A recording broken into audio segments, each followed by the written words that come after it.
contributions of hula and the Hawaiian culture to the world. King David Kalakaua was elected by the Hawaiian legislature after the death of William Charles Lunalilo. He believed to restore the predominance of the white foreigner's culture by restoring the Hawaiian culture. This included the preservation of hula. He spent 281 days traveling around the world to places such as Europe, Japan, and China to influence and reintroduce the works of the Hawaiian culture.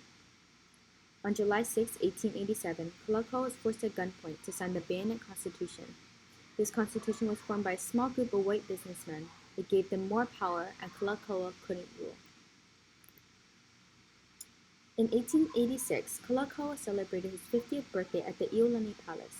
This event was also known as the Silver Jubilee. It consisted of public hula performances, which were banned in 1820 before he ruled, arts and crafts, a parade, and music. In 1963, Hawaii economically suffered due to a recent tsunami and a decline in sugar plantations. Because of this, they decided to take advantage of the tourist attraction in Hilo and came up with the idea of establishing a hula festival. This festival was named in honor of King David Kalakaua, who is also known as the Merry Monarch due to his love for partying and hula. The Merry Monarch Festival is very similar to Silver Jubilee, consisting of a week-long festival filled with great hula competition, Hawaiian arts and crafts, and a parade. In addition, the main purpose of this festival was to spread Kalakaua's intentions of influencing the Hawaiian culture throughout the world. As a result, the festival sparked up the economic flow in Hawaii. The art of hula is displayed among two different styles, hula kahiko and hula awana. Hula kahiko is often viewed as an ancient form of hula that expresses the ancestors through motions and a tone of voice. This style of hula is accompanied by a chant, also known as an oli, and an ipu or pahu, a type of percussion instrument. The hula kahiko enhances the facial expressions and excitement within the chant. The hula awana is more so viewed as a modern hula style, which is accompanied by a song and a string instrument rather than a percussion instrument and a chanter. This style of hula is expressed through a much delicate and gentle body movement, although both variants of styles may differ through its body motions.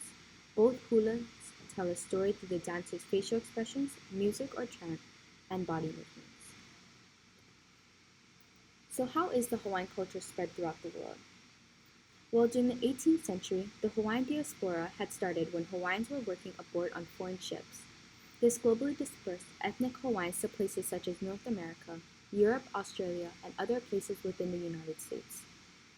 These people decided to educate and spread the love of their Hawaiian culture.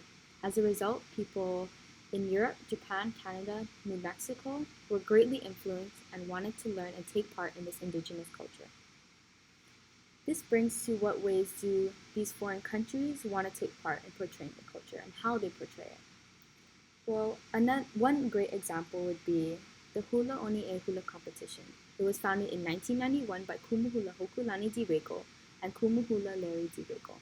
They wished to bring forth the Hawaiian culture to other countries around the world as a way to preserve and continue the hula's legacy.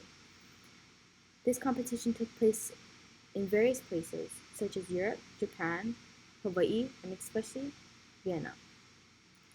Now, King David Kalakaua once traveled to Vienna, and he developed a connection to the Viennese waltz, a ballroom dance. Honing his love for music, he introduced the waltz music to Hawaii. Sadly, Hokulani passed away in 2016, but her legacy lives beyond her. Another hula competition or festival is the Road Invitational Hula Festival. It is open to all people within a halau throughout the world. This festival contributes to a significant role in celebrating the native Hawaiians' traditions, culture, and hula. With these great efforts, a significant amount of halaus come from a wide range of locations such as Canada, Japan, Guam, New Mexico, Colombia, Iraq, Korea, New Zealand, and so many more. This 3-day festival takes place in November at the Waikiki Shell located in Oahu. During this celebration, participants will demonstrate their best ability to perpetuate and exhibit their admiration for an ancient Hawaiian culture through hula. In addition, this festival includes a variety of traditional crafts such as musical instruments, clothing, and jewelry. How important is properly educating the people about the Hawaiian culture? When it comes to spreading the identity of the Hawaiian culture to other parts of the world, it constantly feeds on a proper connection tied to Hawaii.